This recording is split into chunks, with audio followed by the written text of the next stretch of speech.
So Doki Doki Literature Club needs no introduction if you're on the internet at all when it came This game absolutely exploded in popularity, despite it being a part of the pretty niche visual novel genre. DDLC has received an immense amount of praise for initially presenting itself as a generic dating sim with seemingly one-note characters, but then switching at the end of Act 1 and showing you some truly unsettling imagery and dialogue. As a connoisseur of psychological horror, I could sit here and make a video about how DDLC creates one of the best psychological horror experiences I've seen, and why all the techniques the game uses are so effective. But there are a plethora of amazing videos about that already. Since the game's been out for 8 years, I wouldn't exactly be saying anything new or interesting. So instead, I would like to dedicate this video to a big part of DDLC I haven't seen much discussion on. My first exposure to DDLC was through Jacksepticeye's Let's Play on it, so I had no interest in playing it for myself. I mean, even if I wanted to, my laptop wasn't exactly cut out for it. This was until Doki Doki Literature Club Plus was announced, promising improved visuals, new music, and most importantly, new side stories. I was so curious on what these would be about, and if they were tied to the main story or not.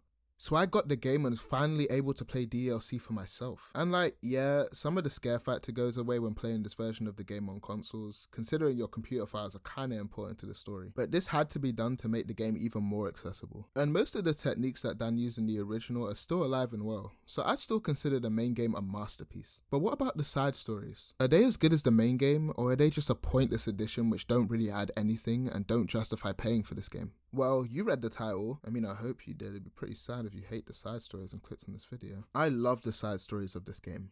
I don't only think they're a worthy inclusion, but also that they're pretty underappreciated. To be honest, this video will probably be one of my more unstructured ones, but I think that works best, as I really just want to talk about what makes these side stories so special to me, and why we should appreciate their inclusion in this game more. If you have like, I don't know, a little 10 hours to spare, I think a good use of that time would be to watch Dan Servato play DDLC. He gives a lot of insight into how he made the game and thoughts on its popularity and other cool stuff like that. But more related to this video, he talks about the characters a lot. He explains how he interprets a lot of the things the characters do and say and gives more background on their personal lives. He even discusses the fact that he doesn't play mods because he feels he would inherently have a different experience playing them, being the one who originally wrote the characters. I would just kind of be like more critically evaluating like the character dialogue and thinking about like what they should say in this situation and like, you know, sort of play it out more in my head. And so like it would be so much harder for me to like enjoy it because I just see the characters differently in that way. Dan clearly put a lot of thought and love into these characters, and due to the nature of the main game, their deeper aspects don't really get to shine through, aside from little glimpses here and there. The side stories in DDLC Plus aim to give these characters the depth they deserve. There are 7 in total, with the first 6 focusing on a particular duo and the last one focusing on all of them. The way these are laid out are perfect because we get to see how everyone in the club feels about each other. Realistically, looking at this group, you would think their personalities would clash since they're all so different. And you would be very right in that assumption, but that's the point of these side stories. We get to explore how they get over their personality clashes, and in doing so, these characters end up feeling so real. So let's talk about a few of the side stories for a bit.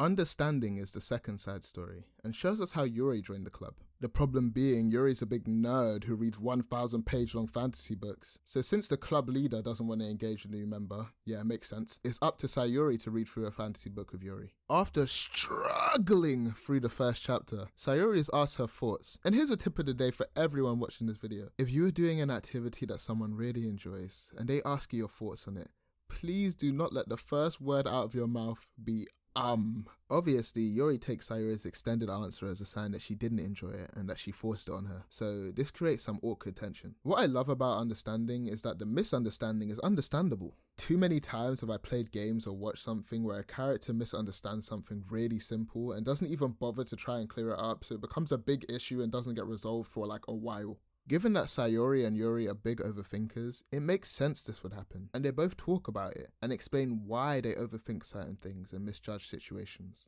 I find this side story really relatable, personally. I overthink everything, so when I'm doing an activity with people, I'm constantly wondering if they're actually enjoying it or just pretending to and they all hate me. Another side story which stands out to me is respect. This side story depicts Natsuki joining the club. Unfortunately, Natsuki likes manga, and Monika doesn't want to associate her club with that icky anime bullshit, so she actively dismisses it and tries to get Natsuki into real literature. I like that this side story finally confronts Monica on her conflict avoidance, since it's been sprinkled in the past few but not properly addressed until this one. When she's dealing with something she doesn't understand or she isn't into, she just tries to brush it aside or ignore it completely, which, I'll be honest, is not the best approach to have when you're, the club president. Having Monica learn that she was slyly disrespecting Natsuki when she witnesses her friends very not slyly disrespecting her shows that she really doesn't do it on purpose. It just naturally happens when conflict arises, which she explains to Natsuki in a very nice scene at the end. I could sit here and gush about all these side stories for hours. Trust and its very respectful depiction of mental health, balance and how it showcases the importance of boundaries, reflection giving a really surprising but also really good insight into language in the first half, and then the importance of reflecting on our and others' behaviours. Also, Natsuki was right in that argument. I don't care. Self-love, which is the best one.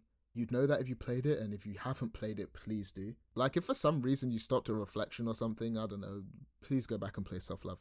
And Equals, which wraps up everything nicely. But sitting here and talking about these for hours wouldn't exactly be the best use of my time, admittedly. I'm finally uploading somewhat regularly, bro. I can't make this video longer than necessary. The Doki Doki Literature Club Plus side stories are a must-play for anyone who played the main game. Even if you haven't played the main game, these side stories contain so much good character writing. If you care about these characters even a little bit, these side stories will not disappoint you. I say these are underrated because the fact that they even exist should be talked about more. So much work was put into all these character moments and dialogue, and I don't think it should go unnoticed. So if you haven't played them, I think you should just give them a shot. I only briefly talked about them, so you'll be mostly blind. DDLC means a lot to me, but even if you end up not enjoying the side stories as much as I do, I think they are definitely worth trying, because I can tell that Dan poured so much love and thought into these, and that in itself is worth appreciating.